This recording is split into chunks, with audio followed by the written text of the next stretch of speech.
Shalom peuple du Seigneur, que la grâce de Dieu soit notre partage. Nous bénissons l'Éternel, nous le saluons, nous le glorifions ce matin. Nous disons merci au Seigneur pour la vie nouvelle, lui qui illumine les yeux de nos cœurs, lui qui nous anime par le souffle de son esprit, lui qui combat pour nous les combats visibles et invisibles. L'Éternel est un bouclier, une tour forte pour ceux qui se confient en lui. Il nous relève chaque jour de nos faiblesses, il nous relève chaque jour de nos défauts, de nos manquements. Il combat pour nous les combats visibles et invisibles. Il nous communique la vie et la paix qui surpassent toute intelligence. Soyez abondamment bénis et bienvenus dans ce partage de ce jour. Nous parlerons ce matin du recyclage de sa vie de prière pour avoir un feu nouveau. Dans 1 Samuel, le chapitre 12, le verset 21 au verset 23, la Bible déclare: Samuel rassura le peuple, soyez sans crainte, oui, vous êtes bien coupable de ce mal, mais ne vous détournez pas de l'Éternel et servez-le de tout votre cœur, car ne vous éloignez pas de lui, sinon vous courez après des choses de néant qui sont inutiles et incapables de secourir, parce qu'elles ne sont que néant. Il a plu à l'Éternel de faire de vous son peuple, c'est pourquoi il ne vous abandonnera pas, car il tient à faire honneur à son grand nom.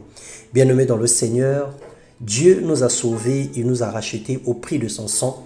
Et aujourd'hui, le Seigneur œuvre dans nos vies, non pas à cause de nos prières, non pas à cause de nous, mais à cause de son nom qu'il a gravé en nous. Il nous a donné son identité, nous sommes devenus ses enfants et le Seigneur défend l'honneur de son nom.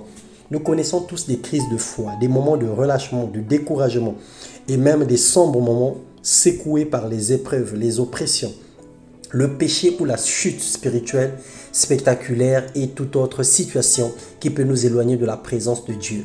Mais il convient de prendre une décision, celle de décider de se tourner vers le Seigneur, de revenir à lui de tout notre cœur, car Dieu dit: c'est l'heure de vous réveiller enfin du sommeil, car maintenant le salut est plus près de nous que lorsque nous avons cru. La nuit est avancée et le jour approche. Dépouillons-nous donc des œuvres des ténèbres et revêtons les armes de la lumière. Marchons honnêtement comme en plein jour, loin des excès et de l'ivrognerie, de la luxure et de l'impudicité, des querelles et des jalousies.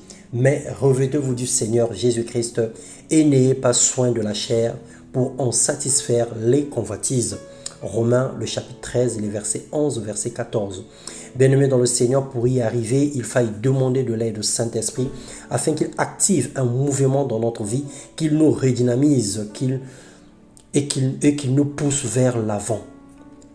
Et sans le Saint-Esprit, nous savons que nous ne pouvons rien faire. Cher Saint-Esprit de Dieu, fais-nous grâce. Nous voulons vivre une vie totalement recyclée. Produis en nous le vouloir et le faire. Équipe-nous de force et de puissance pour renoncer à une vie qui ne te glorifie pas dans le nom puissant de Jésus-Christ.